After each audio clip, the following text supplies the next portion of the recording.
Hello friends, welcome to Aarti's kitchen.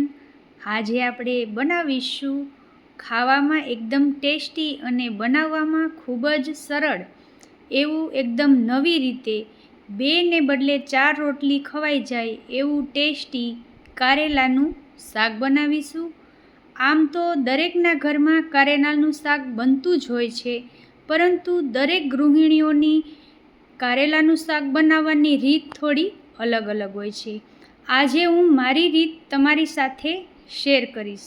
I hope કે તમને બધાને આજની આ કારેલાના શાકની રેસીપી પસંદ આવશે. તો ચાલો ટેસ્ટી કારેલાનું શાક બનાવવાનું શરૂ કરીએ.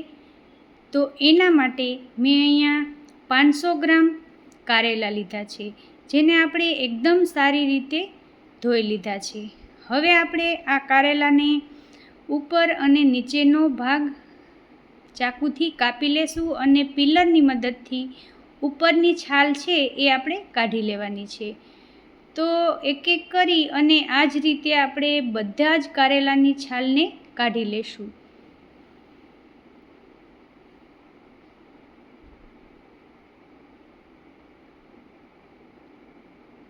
તો જનરલી આપણે ભરેલા કારેલાનું શાક બનાવતા હોય ત્યારે ઓછા કારેલાની જરૂર પડે છે, પરંતુ આ શાક બનાવવા માટે આપણે થોડા કારેલાની વધારે જરૂર પડશે. તો અત્યારે આપણે અહીંયા 500 ગ્રામ કારેલા લીધા છે. હવે અહીંયા બધા જ કારેલાની છાલ નીકળી ગઈ છે. ત્યારબાદ હવે આપણે આ રીતે ગોળ શેપમાં કારેલાને સુધારી લેવાના છે.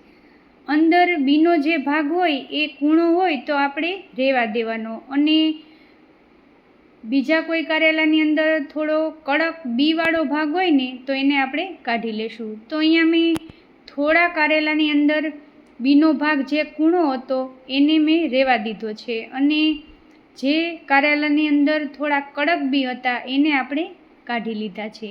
તો આવી રીતે ગોળ શેપમાં આપણે બધા જ કારેલાને સુધારી લીધા છે. ત્યારબાદ હવે આપણે એમાં આવી રીતે 2 ચમચી જેટલું નમક નાખી અને હલાવી દેવાનું છે. તો આવી રીતે નમક નાખી હલાવી અને 10 થી 15 મિનિટ માટે ઢાંકી અને રાખી દેશું. 10 થી 15 મિનિટ બાદ હવે આપણે એક વખત કારેલાને હલાવી એમાં ઉપરથી થોડું પાણી છાંટી દેવાનું છે આ રીતે. તો અહીંયા આપણે અડધા કપ જેટલું પાણી છાંટી અને એક વખત હલાવી અને પાણીને આપણે કાઢી લેવાનું છે. આ પ્રોસેસ કરવાથી કારેલાની અંદર જે કડવાશ હોય એ ઓછી થઈ જાય છે. તો અહીંયા આપણે પાણી છે એ કાઢી લીધું છે. આવી રીતે દબાવી પ્રેસ કરી અને બધું જ પાણી આપણે કાઢી લેવાનું છે. શાકનો વઘાર કરવા માટે ગેસ ઉપર તેલ ગરમ થાય એટલે એમાં 1 ટીસ્પૂન રાઈ, 1 ટીસ્પૂન જીરું અને ½ ટીસ્પૂન જેટલી હિંગ ઉમેરી અને આપણે કારેલાને ઉમેરી દેશું. તો અહીંયા આપણે આ શાકનો વઘાર કરવા માટે તેલનું પ્રમાણ થોડું વધારે રાખવાનું છે, કારણ કે આ શાકને આપણે બિલકુલ પણ પાણીનો ઉપયોગ કર્યા વગર તેલમાં જ ચડવા દેવાનું છે અને તેલમાં જ બનાવીશું. તો આપણે આ શાક બનાવવા માટે તેલનું પ્રમાણ થોડું વધારે રાખવાનું.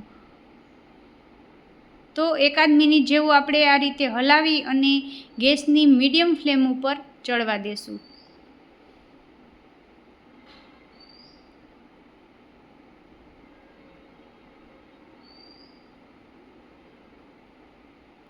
હવે આપણે આમાં થોડું સ્વાદ અનુસાર નમક એડ કરશું.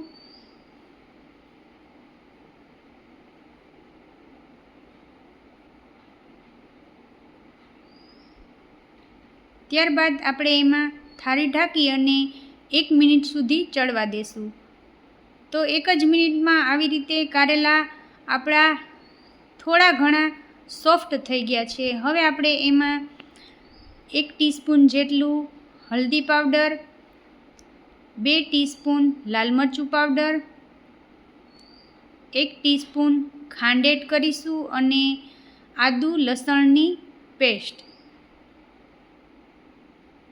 બધી જ વસ્તુને એક વખત સારી રીતે મિક્સ કરી અને ગેસની સ્લો ફ્લેમ ઉપર આપણે આને થવા દઈશું.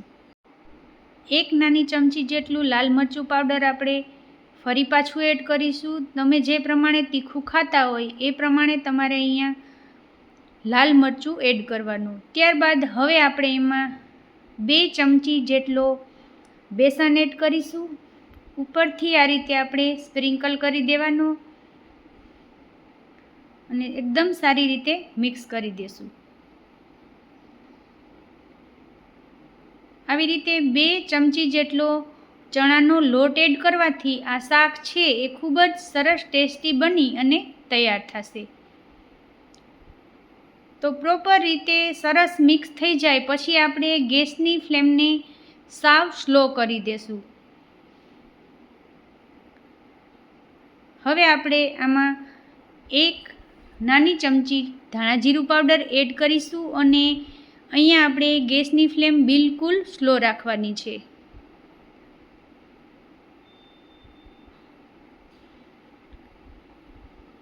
હવે આપણે આ શાકને ઉપર થાળી ઢાંકી અને ગેસની બિલકુલ સ્લો ફ્લેમ ઉપર થાળીની ઉપર પાણી નાખી અને 2-3 મિનિટ માટે ચડવા દેશું. 2-3 મિનિટમાં જ આપણું શાક છે એ સરસ મજાનું એકદમ ચડી જશે. તો જોઈ શકો છો અહીંયા 2 થી 3 મિનિટમાં એકદમ સરસ આપણું શાક ચડી ગયું છે. તો હવે આપણે આ શાકને ઓવરકુક નથી કરવાનું. તો આ શાકને આપણે એક સર્વિંગ બાઉલમાં સર્વ કરીશું. આ ગરમા ગરમ ટેસ્ટી કારેલાનું શાક તમે રોટલી કે રોટલા સાથે ખાશો તો ખાવાની ખૂબ જ મજા આવશે. ફ્રેન્ડ્સ, આ કારેલાના શાકની રેસીપી તમને કેવી લાગી એ કોમેન્ટ સેક્શનમાં મને ચોક્કસથી જણાવજો. આજની રેસીપી તમને પસંદ આવી હોય તો લાઈક કરજો, શેર કરજો અને ચેનલ પર નવા હોય તો ચેનલને સબસ્ક્રાઈબ કરવાનું બિલકુલ ન ભૂલતા. ફરી મળીશું આવી જ એક અવનવી રેસીપીના વિડીયો સાથે. Thanks for watching.